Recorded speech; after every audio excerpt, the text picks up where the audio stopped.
Η εταιρεία ξεκίνησε από τον μπαμπά και τον παππού το 1966 και εντάξει, μετασταθήκαμε εδώ πέρα στις καινούργιες εγκαταστάσεις το 2006. Έγινε με την κατάσταση. Παράγουμε. Από παλιά γινόταν τα ίδια προϊόντα, κάνανε και φέτα πάντα, κασέρι, βαδοτήρι, γραβιέρα και κεφαλοτήρι. Αυτά είναι τα προϊόντα που βγάζουμε.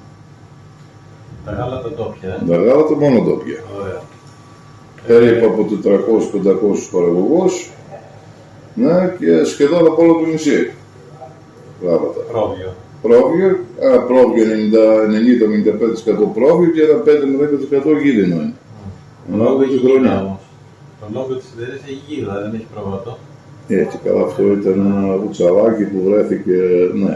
Τώρα μπορείς να το πεις γίδα αυτό το πράγμα. Ήταν βουτσαλάκι που... Έτσι, καλά, λένε ότι εμείς το βάλαμε στο βουτσαλάκι. Βρέθηκε κάπου σε μια σπηλιά και το πήρε την αρχαίο. Τα τεχνολογία τώρα το τρέχεις εσύ. Εγώ και ο αδερφός μου. Εσύ και ο αδερφός σου. Ο πιο προοδευτικός ποιος είναι αυτά με τα τεχνολογικά και με αυτά? Εγώ. Εσύ. Είναι και ανάγκη όμως. Ο αδερφός είναι μεγαλύτερος, οπότε είναι πιο συντηρητικός. Εγώ είμαι πιο πολύ της τεχνολογίας. Το ταμείο σου κρατάει. Εγώ πάλι. Εσύ πάλι. Εγώ πάλι. Τι κάνει ο αδερφός? Ο αδερφός μου είναι παραγωγή. Εγώ έχω γραφεία πωλήσεις, αυτός έχει παραγωγή. Εντάξει, έχουμε και ένα κομμάτι με ζωοτροφές που είναι στην Καλονία και το τυροκομείο που είναι στα Κίδερα. Αυτός τρέχει και στα δύο. Εγώ είμαι εδώ πέρα. Έδρα. Οι ζωοτροφές εισαγόμενες ή... Όχι, ελληνικές. Από Μακεδονία. Το 95% είναι από Μακεδονία. Καλαμπόκι, κρυθάρι, σιτάρι, βαμβακόπιτα. Ωραία. Αυτά που χρησιμοποιούνται. Αυτό είναι ζωοτροφή. Μόνο πρόβατο και έγες. Φωτοβολταϊκά. Ναι. Πότε το κάνετε καταρχάς? Φέτος το βάλαμε. Φέτος. Ωραία. Πες μου για τα προβλήματα του νησιού. Αυτό που έλεγες πριν για τις... θυμάμαι. Εδώ τα προβλήματα στα νησιά είναι ότι δεν είμαστε διασυνδεμένοι με την υπόλοιπη στερεά Ελλάδα με καλώδιο που λένε υποταλάσσιο και δεν μπορούμε να βάλουμε τα φωτοβολταϊκά που επιθυμούμε, ώστε να παράξουμε περισσότερη ενέργεια από τον ήλιο. Μας επιτρέπουν έως 50 kW μόνο, γιατί θα αποσταθεροποιήσουμε το σύστημα εδώ πέρα του ΔΔΕ. Ναι, είναι ένα πρόβλημα, γιατί και οικονομικό πρόβλημα είναι για μας, γιατί οι υπόλοιποι που είναι επιχειρήσεις στην στερεά Ελλάδα μπορούν να βάλουν όσο ονομαστική ισχύ έχουν να το βάλουν σε φωτοβολταϊκά. Εμάς αυτό μας περιορίζει. Και είπες ότι είναι περίπου το 1... Τα 50 είναι το 1 έκτο περίπου, το 1 έκτο. Το 1 έκτο είναι 1 έβδομο της ισχύς που χρειάζομαι εγώ. Οπότε ανταγωνιστικότητα... Η ανταγωνιστικότητα μικραίνει βέβαια για μας, τα νησιά. Είναι το άλλο το μεταφορικό που έχουμε πρόβλημα τεράστιο και σε αυτό. Άλλο να είσαι υπηρετική Ελλάδα θα χρειαστείς λιγότερα λεφτά για να μεταφέρεις τα προϊόντα σου. Εδώ πέρα είναι περισσότερα λεφτά. Τι έχεις να κάνεις με το κτηνιατρικό. Θα πληρώσεις καράβι, θα πληρώσεις μεταφορική μετά να τα πάει, είναι παραπάνω από αυτά. Το μεταφορικό ισοδύναμο είναι μικρό ή δεν γονεύει? Το μεταφορικό ισοδύναμο βοηθάει. Βοηθάει. Ένα ποσοστό? Ένα ποσοστό σε ένα 30-35% βοηθάει το μεταφορικό ισοδύναμο. Αυτό και εδώ το κρατήσουν ή είναι μέχρι κάποιο σημείο? Είπαν ότι θα το κρατήσουν. Έτσι έχουν ανακοινώσει ότι θα το κρατήσουν. Τώρα θα το δούμε. Λοιπόν, από τη μία έχουμε το ηλεκτρικό, το οποίο σου βγάζει περίπου το 1 έκτο της ετήσιας παραγωγής, κατανάλωσης. Μπαταρίες δεν παίζουν, είπαμε. Όχι. Αυτό επιτρέπεται? Ποιο? Τις μπαταρίες. Μπαταρίες νομίζω είναι πιο ακριβό. Εγώ έβαλα το σύστημα. Έχεις ψυγεία? Έχω ψυγεία. Έχω κατανάλωση. Τέλος πάντων, αυτό μου δίνει απευθείας. Δεν είναι αποθηκεύω σε μπαταρίες ενέργεια. Δεν σου φτάνει για την ημέρα. Ναι, αυτό δεν μου φτάνει, ούτως ή άλλως δεν μου φτάνει. Έχεις καταρχάς το υποπροϊόν που λέγαμε πριν, το τυρόγαλο, το οποίο το δίνεις... Το οποίο το διανέμουμε σε αγρότες, οι οποίοι τζομπάνιδες, οι οποίοι ταΐζουν τους χείρους που έχουν, τις αγελάδες που έχουν. Ναι. Επίσης έχουμε το βιολογικό καθαρισμό που είναι για όλα τα πόνερα εδώ πέρα που πλένουν το τυροκομείο πάνω στο βιολογικό καθαρισμό. Το νερό τι το κάνεις μετά? Το νερό πηγαίνει σε αποδέκτη από το ποτάμι. Α, το στέλνεις Ναι. Δεν το ξαναχρησιμοποιείς κάπου εσύ? Όχι. Μέχρι στιγμής όχι, αλλά το έχουμε σκοπό αυτό να το κάνουμε. Το έχουμε σκοπό. Τώρα κάνουμε βιολογικό, τελείωσε και αυτός. Φέτος τελείωσε. Είναι το 2000, δηλαδή 24 έχουμε τώρα, τέλει το 23. Εγώ το τέλειωσα το βιολογικό. Τώρα είμαι σε δοκιμές, βλέπω ότι βγαίνουν καλά τα αποτελέσματα. Ναι, και αυτό ίσως θα το ξαναχρησιμοποιήσω εγώ. Το νερό που χρειάζεται εδώ στην παραγωγή εδώ? Τεράστιες ποσότητες νερό. Όσο θέλουμε μεγάλα δουλεύουμε, τόσο ποσότητες νερό. Για πλησίματα και όλα αυτά έχουμε. Τι πλένει, τα τυριά μετά εννοείς? Όχι, τα τυριά του εργοστάσιο. Το εργοστάσιο και αυτό. Κάθε μέρα εργοστάσιο έχουμε τεράστιους, πολλούς τόνους νερό για να πλύνουμε το εργοστάσιο. Αυτό του Δήμου? Αυτό είναι του Δήμου. Οπότε θα έχει και εκεί κατανάλωση. Ναι. Είπαμε ότι το ηλεκτρικό είναι περίπου στις 300.000, 200.000. Περίπου 200.000 ευρώ. Τα νερά? Τα νερά είναι γύρω στις 6-7.000 ευρώ. Και τι τζίρο κάνεις περίπου, χοντρικά? Τζίρος εδώ στο τυροκομείο είναι γύρω στα 15 εκατομμύρια. Επίσης τώρα εμείς χρησιμοποιούμε ανακυκλώσιμα υλικά όσον αφορά τη συσκευασία των τυριών. Τα νοικέδες εννοείς ή τα πλαστικά? Τα πλαστικά. Ναι, όλα αυτά είναι ανακυκλώσιμο υλικό. Είναι. Όπως και τα φιλμ που χρησιμοποιούμε, τα vacuum που χρησιμοποιούμε να ανακυκλώσουμε προϊόν. Ναι, αυτές είναι οι πράσινες ενέργειες, ας πούμε. Ωραία. Σε αυτά ποιος τα πρότεινε, επειδή είναι στην αγορά? Ναι. Τα θέλει η αγορά? Τα θέλει και η αγορά, ναι. Και ποιος μπήκε στη διαδικασία να το ψάξει, να το κάνει, να το δείξει? Από εδώ? Ναι. Εγώ. Και αυτά έρχονται? Και μας το προτείναν και εταιρείες, έτσι. Και οι εταιρείες, δηλαδή που αρχίζουν που προμηθευόμαστε τα υλικά συσκευασίες, αρχίζουν και πάνε σε αυτό στο ανακυκλώσιμο. Κατάλαβα. Αυτά είναι ελληνικά ή έρχονται απ' έξω? Και έξω και ελληνικά. Από τους υπαλλήλους, ποιοι ασχολούνται, είναι οι ειδικοί υπάλληλοι, οι συγκεκριμένοι υπάλληλοι, οι οποίοι ασχολούνται με τις πράσινες ενέργειες που κάνετε, δηλαδή φωτοβολταϊκά, λίματα, όχι. συσκευασίες και αυτά? Όχι. Εντάξει, εγώ και η γραμματέας μου κάνουμε αυτές τις παραγγελίες και βλέπουμε την τεχνολογία που πηγαίνει. Ωραία, να το κοιτάζει κάποιος αν τα φωτοβολταϊκά παίζουν σωστά, εάν υπάρχουν λιμπάδες και αυτά. Υπάρχει άτομο. Τεχνικό, Ναι. ο οποίος είναι εδώ. του σπιτιού. Ναι. Όσον αφορά, να σου λέω την αλήθεια, όσον αφορά λοιπόν αυτά τα τρέχει ο νηψιός μου. Δηλαδή, είτε ενέργεια θέλουμε, είτε κάτω στο βιολογικό να παρακολουθεί, είτε τι λίματα βγάζουμε, όλα αυτά τα είναι ο νηψιός μου σε αυτά. Ο οποίος έχει σπουδάσει, χημικός έχει σπουδάσει. Ο έλεγχος πάει σε κάποιο εργαστήριο κάτω ή στη Μυτιλήνη ή έχετε εδώ τα μηχανήματα που κάνει ο νηψιός? Όχι. Ο νηψιός μου τα στέλνουμε σε εξωτερικά. Σε εξωτερικά. Για εξαποστάσεις και λοιπά δεν νομίζω ότι παίζει κανείς, γιατί... Εξαποστάσεις εργασία. Πρέπει να το λέω εδώ σωστά. Έχουμε. Έχετε. Εξαποστάσεις εργασία. Το οποίο τι κάνει? Είναι πιο πολύ γραμματιακή υποστήριξη είναι αυτό. Όχι πιο πολύ, 100% γραμματιακή υποστήριξη. Είναι συνδεδεμένοι με το κομπιούτερ και το δουλεύουν από το σπίτι. Αν χρειαστεί, υπάρχει και συγκεκριμένο πρόγραμμα τέλος πάντων που θα μένει εκεί? Όχι, 2 άτομα είναι σίγουρα σε... Από μακριά, ναι. Stand-by.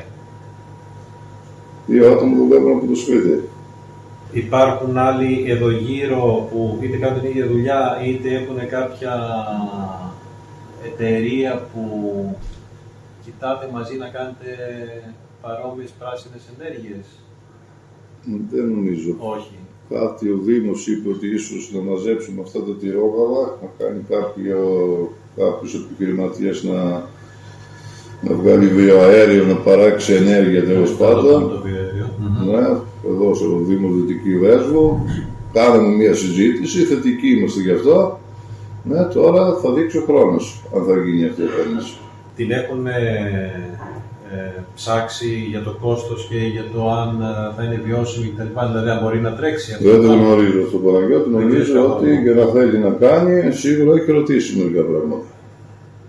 Μάλλον θα χρησιμοποιήσει και από λατριβία που υπάρχουν στην περιοχή και από, δεν ξέρω, από στάβλους που βγάζουν αυτό που λέμε κοπριά, υποπροϊόντα, συν τα τυρόγαλα, συν από κουτοπουλάδικα, αν υπάρχουν εδώ πέρα τις κουτσουλιές από τα κοτόπουλα, κάτι τέτοιο ψάχνει να βρει. Το ψάχνει ο Δήμος μαζί με τον επιχειρηματία τώρα. Είναι επιχειρηματίες που ενδιαφέρεται για αυτό. Ναι, δεν ξέρουμε ποιος είναι. Και μέσω του Δήμου. Μέσω του Δήμου να κάνει μία, ναι.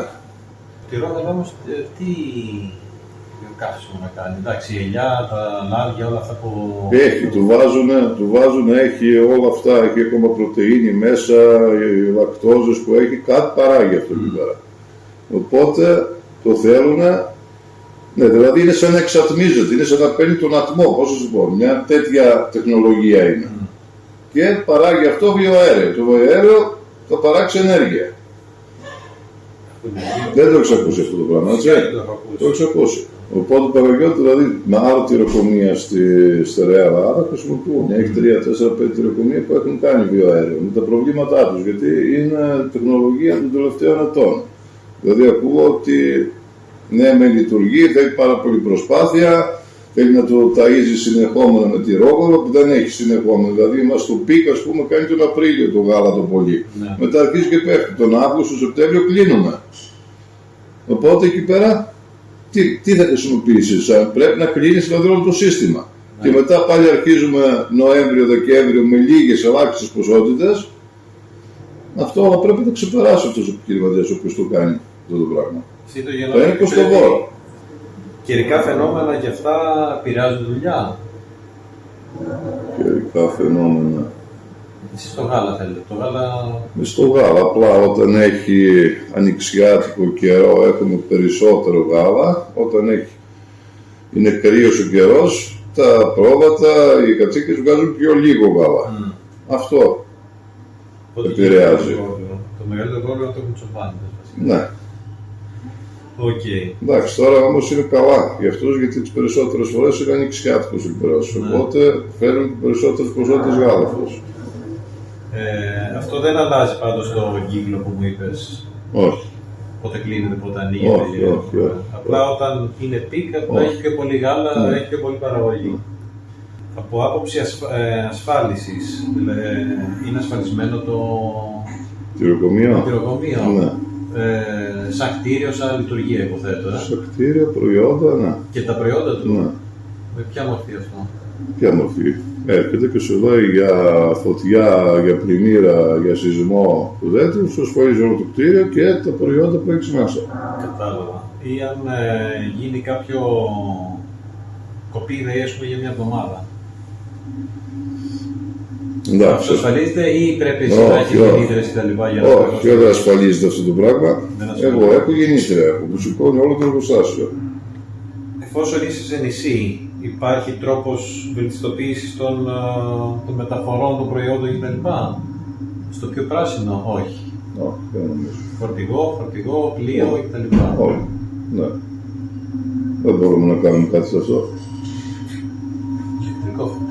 Ηλεκτρικό φορτηγό. Ναι, το οποίο όμως Παναγιώτη εμείς δεν δουλεύουμε, δεν μας συμφέρει εμάς να έχουμε, επειδή δεν έχουμε, ας πούμε, θα φορτώσω εγώ 2 φορές την εβδομάδα για Αθήνα εξωτερικό, μπορεί και 1 φορά την εβδομάδα, ναι, δεν συμφέρει να έχω δικό μου στόχο. Οπότε χρησιμοποιώ μεταφορικές. Τώρα, αν βγει κάποιο πρόγραμμα για ηλεκτρικά αμάξια και αυτά τα πράγματα, εγώ το συζητάω αυτό το πράγμα. Αλλά ναι, το θέμα είναι υπάρχουν προγράμματα. Ναι, υπάρχουν. Να σου πω κάτι. Ας πούμε, εγώ χρησιμοποιώ μεγάλα αυτοκίνητα, μεγάλα φορτηγά, μεγάλα βιτία. Εγώ δεν μπορώ να το δοκιμάσω, δεν το έχει δοκιμάσει σχεδόν όλη η Ελλάδα κανένα. Δεν μπορώ να πάρω εγώ κάποιο πράσινο ηλεκτρικό αυτοκίνητο. Ναι. Δεν είσαι και μια μονάδα που έχει συνεχή παραγωγή. Πες ότι η παραγωγή σου. Εγώ κλείνω δηλαδή. Η παραγωγή, ας πούμε, το Σεπτέμβριο εγώ κλείνω. Και κλείνω και ξανανοίγω τέλος Νοεμβρίου. Για 3 μήνες δεν δουλεύει παραγωγικά το εργοστάσιο. Marketing κάνεις εσύ και η γραμματέας. Ναι. Εκεί το site από ό,τι είδα. Είναι τώρα, θα ανέβει το site. Ήταν παλιό, το σταματήσαμε εδώ και κάνα 8 μήνο, 9 μήνο το σταματήσαμε. Και τώρα σε κάνα μήνα θα ανεβεί το καινούργιο, θα ανέβει. Κακό αυτό. Εντάξει. Ρυθμιστικές ενέργειες, καταρχάς, εσείς πηγαίνετε κατευθείαν στο τελικό, ας πούμε, που θα πουλήσει το προϊόν σε σούπερ μάρκετ, ας πούμε, το δίνεις, και σε εμπόρους και σε σούπερ μάρκετ. Οι έμποροι στέλνουν και έξω. Ναι. Και εγώ στέλνω απευθείας έξω. Και απευθείας. Ναι. Όλα αυτά τα κανάλια, ποιος τα βρήκες από πελατολόγιο παλιό, το έψαξες? Από εκθέσεις που βγαίνουν στο εξωτερικό. Για πες για τις εκθέσεις, λοιπόν. Για τις εκθέσεις. Ας τα λέω τώρα, το ψιλοπαράτησα όμως, θα ξαναρχίσουμε πάλι. Έκανα μια προσπάθεια του 10, του 11, του 12, που τα πράγματα και οικονομικά δεν είναι καλά. Πήγαμε σε 3 εκθέσεις, πήγαμε στην Ανούγκα στη Γερμανία, στη Σιάλ στη Γαλλία και στη Fancy Food στην Νέα Υόρκη. Πήγαμε. Ανούγκα είναι στη Γερμανία και η Fancy Food είναι στην Αμερική. Πήγαμε σε αυτές τις εκθέσεις, πηγαίναμε, ναι, που μία φορά βοήθησε αυτό το πράγμα, βρήκαμε πελάτες, βρήκαμε εμπόρους, όχι σε ικανοποιητικό ποσοστό, έτσι. Αυτό δηλαδή το κάνουμε εξαγωγή γύρω στο 20%. Αυτό πρέπει να ανεβάσω τουλάχιστον 50% για να πω ότι είμαι ικανοποιημένος. Ναι, και συμμετέχουμε και εδώ σε εκθέσεις στην Ελλάδα. Περισσότερο στη Food Expo, είναι η πιο γνωστή. Που γίνεται το Μάρτιο στο αεροδρόμιο που γίνεται. Δηλαδή, κοινωνικά δίκτυα αυτά τίποτα χρησιμοποιείτε? Όχι. YouTube αυτά, όχι, Το έχουμε σκοπό πάντως, το γνωρίζεις. Να το δώσουμε σε εξωτερικό συνεργάτη. Τώρα θα είναι ο Βασίλης, δεν ξέρω που μου λέει κάτι διάφορα, το έχουμε σκοπό και αυτό. Κάτσε πρώτα να οργανωθούμε. Θα βάλω σε αυτό το site που μου ανεβάσαμε. Και το έχουμε σκοπό και αυτό. Θα σου πω, μερικές φορές βοηθάνε και τα προγράμματα. Σου δίνουν, ας πούμε, λεφτά, σου δίνουν τέτοια. Τώρα είμαι εγώ σε ένα πρόγραμμα που δεν τα έχει αυτά. Αλλά θα προσπαθήσω να μπω. Είμαι σε ένα πρόγραμμα του 421 που είναι για εγκαταστάσεις, που είναι για μηχανήματα, για τέτοια πράγματα. Θα δούμε τι πρόγραμμα υπάρχει για εκθέσεις, για site, για... Αυτά συνήθως το ΕΣΠΑ έχει. Ναι, το ΕΣΠΑ το έφαγα κάπου αλλού. Γι' αυτό σου λέω, μια τριετία δεν μπορούμε ακόμα, είναι κάποιο ποσό. Θα ξαναμπούμε. Το είχα για μια τριετία, αυτό τώρα εγώ δεν μπορώ. Τι ήταν, κάτι δεν θυμάμαι. Εδώ. Οπότε θα ξαναμπούμε, τώρα είναι ο τρίτος χρόνος. Τώρα δηλαδή μπορώ να ξαναπάω σε ΕΣΠΑ. Το πήρα αυτό και το ΕΣΠΑ στις ζωοτροφές, το έφαγα κάτω. Και τώρα είναι η χρονιά που μπορώ να ξαναμπω, νομίζω. Θα προσπαθήσω εκεί να εστιάσω. Θα δούμε. Γιατί και αυτό δίνει και αν χρειαστεί για εξοπλισμούς ή για τέτοιο της μονάδας και για πράσινο, αν πεις πράσινο δεν μπορεί να κάνεις τίποτα άλλο. Μα γιατί άλλο πράσινο δεν μπορώ να κάνω. Η μόνη επένδυση που μπορώ να κάνω πράσινο είναι σου λέω το βιοαέριο. Που δεν το τολμάω γιατί ξέρω ότι θα αποτύχω. Ας το νόημάς. Εδώ έχουν αποτύχει μεγάλες εταιρείες στην Ελλάδα. Το γνωρίζω αυτό ότι έχουν αποτύχει. Αν να το κάνεις μόνο για σένα, μόνο για μένα πες μου, πού θα βρω εγώ το προϊόν να σβήσει, γιατί δεν είναι μόνο για 4 μήνες. Αυτό θέλει πολύ πράγμα για ένα τέτοιο. Εμείς είμαστε σχεδόν 5 μήνες που δεν δουλεύουμε, γιατί όταν αρχίσω το Νοέμβριο θα αρχίσω με 2 τόνους γάλα. Θα πάω στους 45 ας πούμε τόνους γάλα μετά, μπορώ να πάω στους 50 τόνους γάλα. Εκεί πέρα να πεις ότι τα ίζεις. Μετά από Ιούλιο θα πέσω στους 20, θα πέσω στους 15, μετά τον Αύγουστο θα πέσω στους 5 και αρχές Σεπτεμβρίου στους 2. Σβήνει το όλο ζήτημα.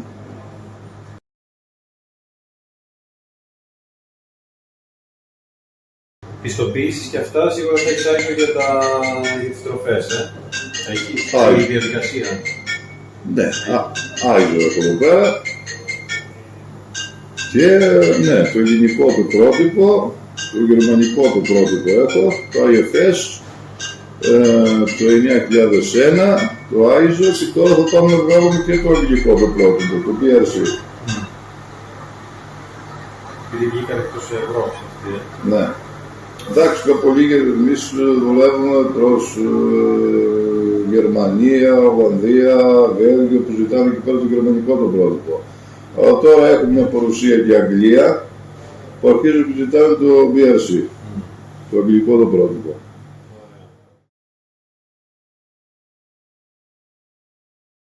Τι συμβουλές θα έδινες σε κάποιον που πάει να ασχοληθεί με τα πράσινα και με τις βιώσιμες ενέργειες των επιχειρήσεών τους. Τι συμβουλή θα έδινα να το ψάξω και να το υλοποιήσω αν μπορώ. Γιατί συνήθως οι πράσινες δράσεις που θα κάνεις σε βοηθάνε να εξοικονομήσεις και χρήματα. Οπότε οικονομικά αν το δεις πρώτο συμφέρει, περιβαλλοντικά πάλι, η μισθοποίηση πάλι συμφέρει. Οπότε θα τους έλεγα να αρχίσουν να τα ψάχνουν αυτά τα πράγματα και να μπουν σε πράσινες δράσεις. Ωραία. Αυτό ήταν. Βοηθάνε πάντως, αλήθεια είναι αυτό. Ξέρω. Το φωτοβολταϊκό, εγώ το έβαλα και σε πρόγραμμα. Αυτό ήταν Επιδοτήθηκα και γι' αυτό, νομίζω ότι θα το πληρωθώ. Έχω δώσει λεφτά μέχρι τώρα, δεν έχω πληρωθεί. Αλλά μου είπαν ότι θα μπει. Θα επιδοτηθεί. Πώς? Όχι, σε 4-2-1 που σου λέω. Ναι. Οπότε νομίζω ότι θα μου βγει και πολύ καλά. Και θα εξοικονομώ ενέργεια. 60% δεν είπε αυτό. Αυτό που μου πήγε 75%. Λόγω μετανάστευσης, μεταναστευτικού και αυτό βοήθησε και μας βάλανε μέσα στο 75%. Μιλάμε για συμφέρει. Ναι, δεν το συζητάς. Και αναπτύσσεσαι και εξυγχρονίζεσαι, ναι, με λίγα λεφτά. Δηλαδή το 25% δεν έχει προτιμολογήσει πια για αυτά τα πράγματα, αυτά ψέγματα. Είναι δύσκολα γιατί ούτως ή άλλως εμείς όταν κάναμε το πρόγραμμα Παναγιώτη είναι από το 18. Από εκεί όλα φύγαν στο Θεό. Από εκεί και πέρα. Δηλαδή εγώ νομίζω στο 25% αυτό που τέτοιο δεν θα πληρώσω 25%, θα πληρώσω 35% θα πληρώσω την τσέπη μου. Αλλά πάλι συμφέρει. Εξυγχρονίζεσαι και σε βοηθάει σε αυτό το πράγμα. Δεν το συζητάμε. Τώρα τελειώνω, δηλαδή ακόμα θα μπούμε μέσα, δεν τέλειωσε ακόμα την επένδυση. Έχω δηλαδή βάλω τώρα κάτι πίχτρες μέσα, θα δεις. Κάτι τέλος πάντων. Αλλά υλοποίησα. Ένα 75% ήταν ένα πρόγραμμα 4.300, ένα 75% το έχω υλοποιήσει. Θα μας μείνει ένα 25% πίσω. Θα δούμε πότε το κάνουμε και τι θα κάνουμε γι' αυτό. Αυτό ποιος θα ανέλαβε, σύμβουλος Μιλινιός? Σύμβουλος είναι όχι Μιλινιός. Σύμβουλος από τη Λάρισα είναι ο σύμβουλος μου. Είναι πιο μέσα στα πράγματα. Και στις συμβουλές και νομίζω ότι είναι... Μιλινιός δεν ξέρω αν θα τα έβγαζε πέρα. Δεν το ξέρω, να σου πω. Ότι υπάρχουν και Μυτιληνοί υπάρχουν. Αλλά εγώ καθοδηγήθηκα λόγω σε αυτό, λόγω ότι έχει και άλλα τυροκομεία στην Ελλάδα και ξέρει ας πούμε το αντικείμενο. Άρα από συνάδελφο κάπου. Από συνάδελφος μου το συστήσαμε. Έχει κάνει αρκετά μεγάλα τυροκομεία. Έχει κάνει. Και οδηγήθηκα σε αυτό. Βέβαια και με Μυτιληνούς τρέχω δράσεις. Ανεπτυξιακό το ΕΣΠΑ το έκανα σε Μυτιληνιό, το ανεπτυξιακό το έκανα σε Μυτιληνιό. Ναι, κάνω, εντάξει.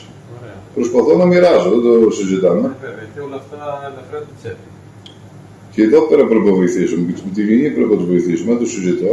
Απλά εκεί το μεγάλο στο τέτοιο σου λέω ότι πήγα εκεί πέρα γιατί θα είναι λέει, πιο εύκολα τα πράγματα, θα σου καθοδηγήσει πιο καλά, τι θα κάνει, που θα πα. Εδώ πέρα στον ανεπτυξιακό πήγα σε Μυτιληνιό. Στο ΕΣΠΑ πήγα σε Μυτιληνιό.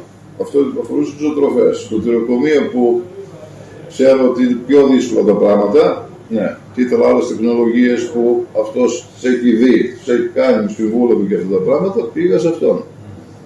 Καλά είναι. Ναι. Έχω παραπάνω εμπειρία, έτσι δεν το συζητάμε. Άμα γίνεται ένα στη Μυτιλήνη, στην Πολυπολάδα γίνονται 10.